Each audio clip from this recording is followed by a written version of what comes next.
What is up, guys? Welcome. No. This is not going to work. This is not going to work, ladies and gentlemen. Welcome back to another GeekaWhat video. And in today's video, we're going to be building an absolutely insane gaming setup. I've got a brand new keyboard from Corsair. I've got a brand new ultra-wide monitor from Cooler Master, and I've got a brand new wireless mouse from MSI. And if that wasn't enough, we've gone ahead and built an insane RTX 3070 gaming PC in Lian Li's O11D Mini that's packed with some brand new components, but a lot more on that later. Make sure to get subscribed if you aren't already, but let's dive into it. Today's video has been made possible by Manscaped. Manscaped.com is the only men's brand dedicated to below-the-waist grooming and hygiene. That means you can expect only the best products made from the best materials to give you the best grooming experience possible. This script might sound a bit bonkers, but Manscaped truly have the best tools for your family jewels, and to prove it, they've sent over this. It's their new Perfect Package 3.0 kit, so let's open it up and take a look what's inside. Here we go, ladies and gentlemen. What have we got? We have a box of goodies right here. Not only have we got their brand new Lawnmower 3.0 with a 7,000 RPM motor that's faster than my car, but it's also completely cordless and waterproof, which is obviously super duper handy. You also get a couple of interesting extras, including the Crop Reviver, it's a toner apparently,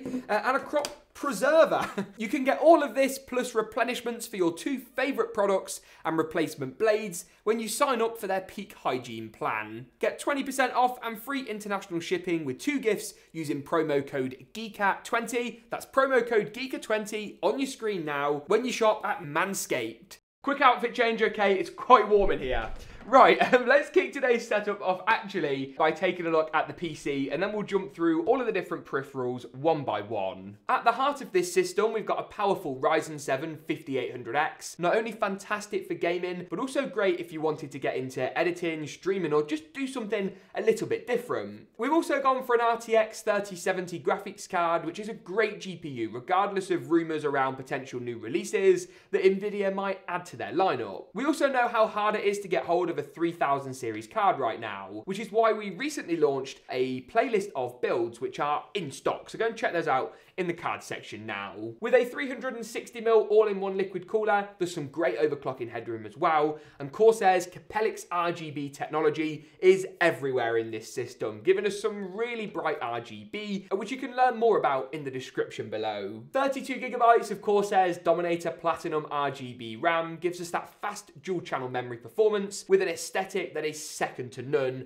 and is really showcased through the Lian Li OL11D Mini case. This mini version isn't actually all that mini, although it is a bit more compact, it is a bit more manageable on a desk, and still supports full-size ATX motherboards, which is where the motherboard choice for our build comes in, NZXT's new N7 B550 board. You can get it in either a black or a white, and I think it looks amazing. If white GPUs were easier to get hold of, I probably would have gone for a white motherboard too. But because RTX cards, it's just a case of buy whatever you can find, I think the black design in this build looks pretty nice. Now we've got a powerful system that's set up really well for 1440p and even 4K gaming. But what monitor should we go ahead and pair the build with today? Well, I've got something very exciting, a brand new release from Cooler Master. Yes, you heard me right. Cooler Master of all people. For as long as I can remember, Cooler Master have talked about entering the monitor game. I think it was actually the last CES or Computex they first announced monitors. And bearing in mind, we haven't even had a CES or Computex for like 2 years. So Cooler Master have had this in the works for a long time, and it comes with some impressive specs. A 3440 by 1440 resolution is pretty standard for high-end ultra-wide monitors, but with a 1 millisecond response time, good start, and a 144Hz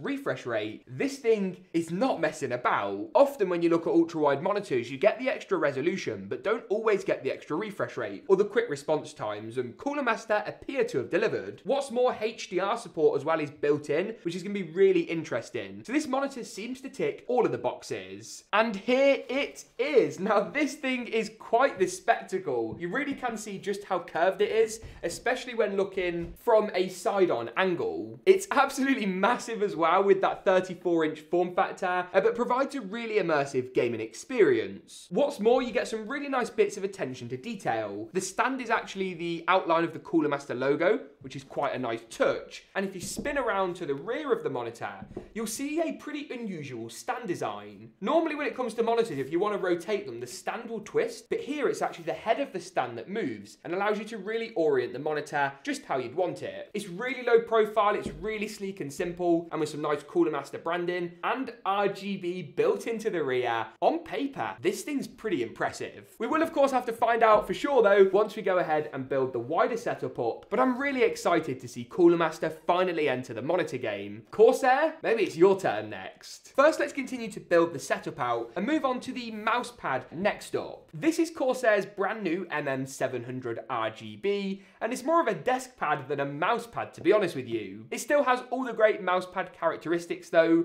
with really smooth tracking for our mouse, and it will do a great job of protecting the desk with RGB and a USB pass-through as some really nice added extras. Now I've got the mousepad, but we need a mouse to actually track onto it, and that is where these come in. Now, a few weeks ago, MSI very kindly sent me their new GM41. It's a lightweight wired gaming mouse, and to be honest with you, I thought pretty cool, but I hadn't really taken it out of the box until this arrived. The Clutch GM41 lightweight wireless mouse. Now, I really like wireless peripherals wherever I can find them. Obviously, the latency needs to be really good, which is where something like this comes in, and we'll touch on that later. But I really like the feeling of not having any wires. And for a really lightweight mouse, having a wire can actually add perceived weight. Now, of course, mice get around this with quite lightweight, flexible bungee cables. But there is something great about being able to move that mouse as fast and wherever you like, especially when you've got low DPI settings on to try and get more accuracy in FPS games like Fortnite or Apex, or especially Valorant. This GM41 as well comes with quite a cool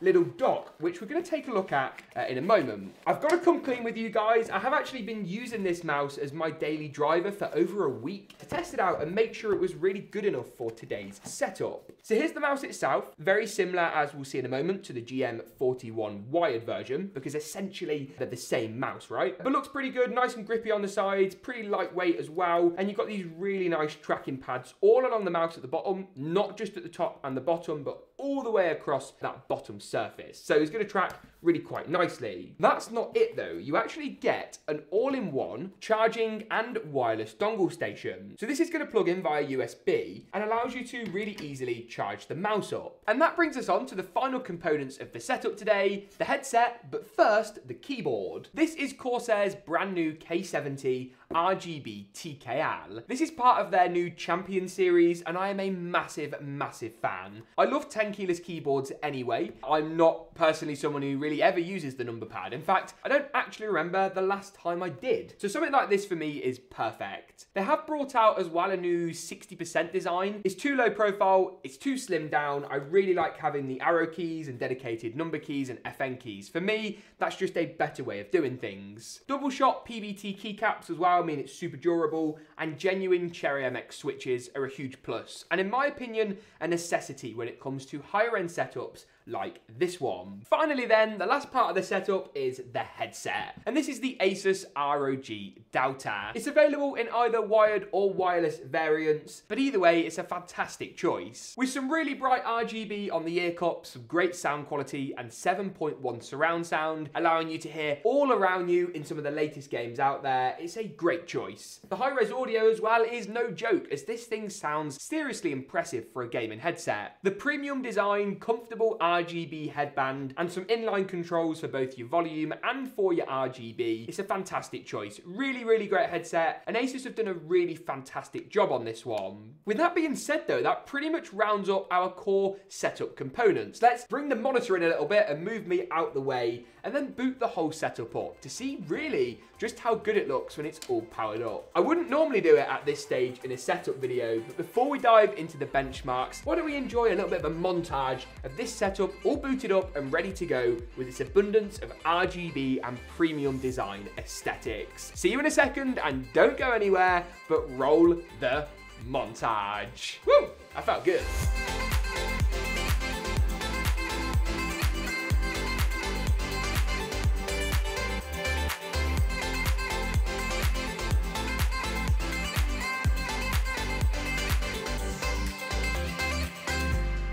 Awesome stuff. So we've seen how good our setup looks once it's, all booted up and ready to go. But what's it like gaming on a 34-inch HDR 144Hz monitor? Well, I'll tell you something, it's a bit of a spectacle. I've dived into a little bit of Overwatch first off because it's well suited to the high frame rate setup with, of course, our brand new MSI first-person shooter mouse, and pretty fantastic so far. If we take a quick look at some of the settings that we've got going on in the video tab, we're sitting at 3440 by 1440, 21 by 9 with the Ultra preset, and our frame rate uncapped, basically set to unlimited. You can see from the FPS graph, we're sitting around about 160 frames a second, which is not too bad, even if my team are getting absolutely smoked right now in Overwatch. Having the extra peripheral vision that a 21 by 9 monitor affords you is a massive bonus, and Overwatch, as the first game we've tested today, looks absolutely fantastic. With that in the bag, I'm really intrigued to see how Cyberpunk performs. We're running at kind of medium settings there or thereabouts with Nvidia's DLSS tech on auto. This should help to increase the frame rate, and then of course we're running at 3440 by 1440. So let's dive into the game. That's looking pretty good so far. No ray tracing, of course. I think the frame rate is just going to tank a little bit too much at this resolution, but the game's looking pretty good. Currently sitting around about 80 frames a second in MSI Afterburner's Reaver Tuner. It kind of goes without saying in Cyberpunk that the FPS is just not going to stay this high all of the time. The game is a little bit too unstable for that, but we're still sitting at nearly 100 frames a second. So not a bad result really, and I think it looks visually actually really fantastic. So good work all around.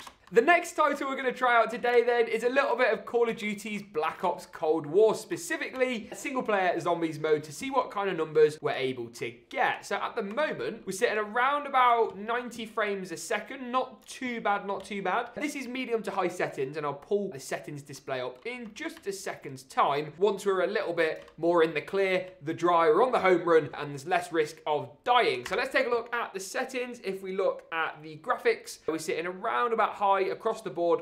Really, we have of course got ray tracing disabled, and we are using DLSS just to try and increase our frame rate a little bit. Let's tune one or two of these settings down and just see if that has any impact really for us. Whoa, bit of a slideshow there, but we're back in the game, looking good at this ultra wide aspect ratio. Performance wise, the game is absolutely solid, and as I say, looks fantastic on our Cooler Master ultra wide monitor. Get out of here, ladies and gentlemen, get out of here. Don't think so, buddies. Clear off, out you go, move out the way. And you, what are you doing over there, mate? As I say though, performance is pretty good and the game looks great. It's not only Call of Duty's Black Ops Cold War though that this setup really performs well in. If you'd like to see the full gaming benchmarks for this system, check out the dedicated build video in the cards section now. But otherwise, I'll put on your screen some performance figures that we gathered in Fortnite, Apex Legends, Valorant, and many more. So if you want to build this system and this setup for yourself, you can be pretty sure of just how it's going to perform. But on that note, that pretty much wraps it up for today's setup video. If you like this Cooler Master monitor, new MSI clutch gaming mouse, or any of the other components discussed today, they'll be linked down in the description below. Thank you very much for watching though, and as always, we'll see you in the next one.